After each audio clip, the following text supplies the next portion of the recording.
l'agriculteur devra utiliser l'IA. Le boutiquier, s'il veut performer, c'est pas obligé d'utiliser l'IA. Alors, maintenant, si vous réalisez une chose, vous allez quelque part et vous réalisez que les gens, je prends l'exemple banal, les gens ont besoin, je ne sais pas trop, les gens aiment le beignet haricot, disons-le comme ça. Vous réalisez que les gens aiment le beignet haricot. Ils recherchent, qu'est-ce que vous faites? Si vous êtes intelligent, qu'est-ce que vous allez faire? Mais bien sûr, on a plus pour cela. Bien sûr, vous vous préparez à répondre à la demande.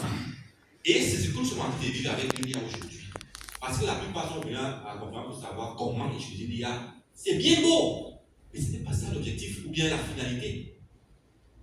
Utiliser simplement l'IA vous permet, vous donne juste le statut, c'est pas de, on appelle ça, vous êtes même la marchandise pour ces mastodontes, c'est-à-dire, on le voit tout à l'heure, les Google, les Facebook, les ChatGPT, etc. Pourquoi? Parce que toutes vos informations sont entre leurs.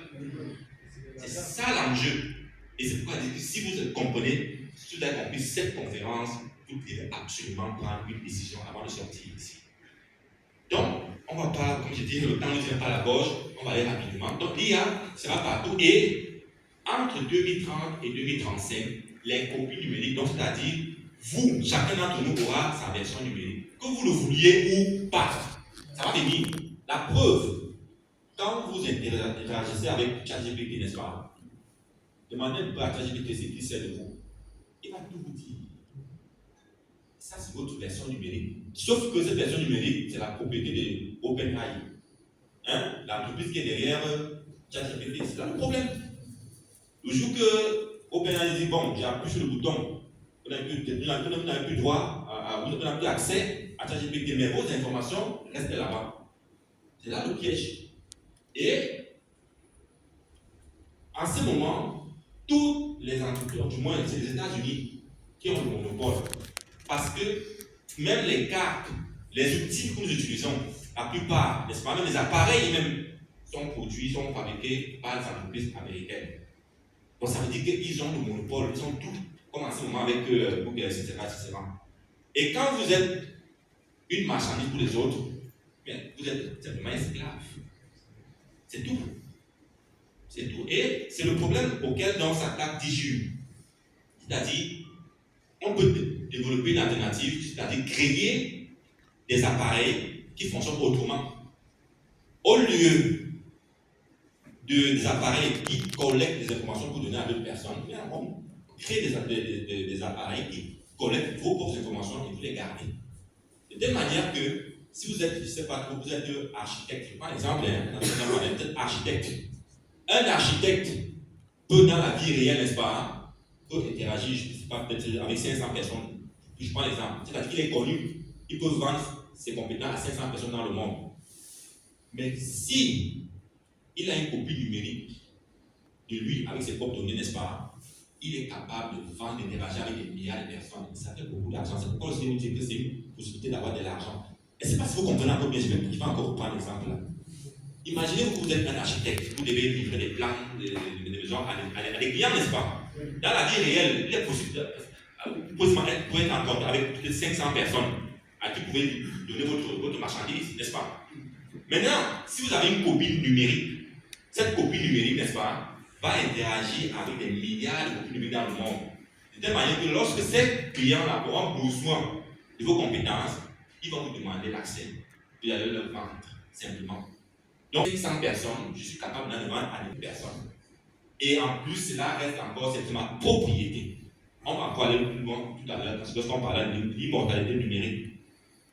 Donc, DJU envisage donc de créer une IA personnelle, c'est-à-dire qui vous appartient. Qui vous appartient.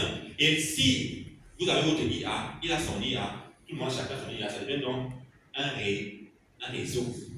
C'est pourquoi on parle d'IA décentralisée. Parce qu'en ce moment, les ChatGPT, tout ça, ce sont des réseaux centralisés.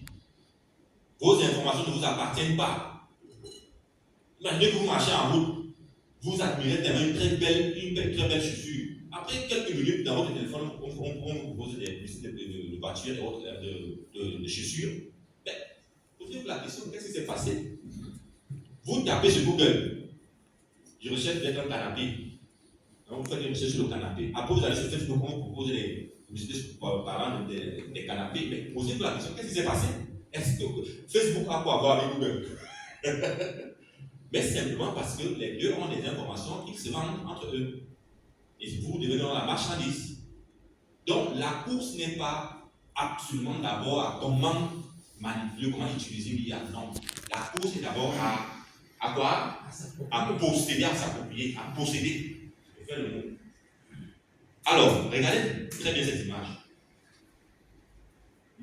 L'IA est en train de suivre le même processus qu'a suivi le PC, bien l'ordinateur. Regardez très bien.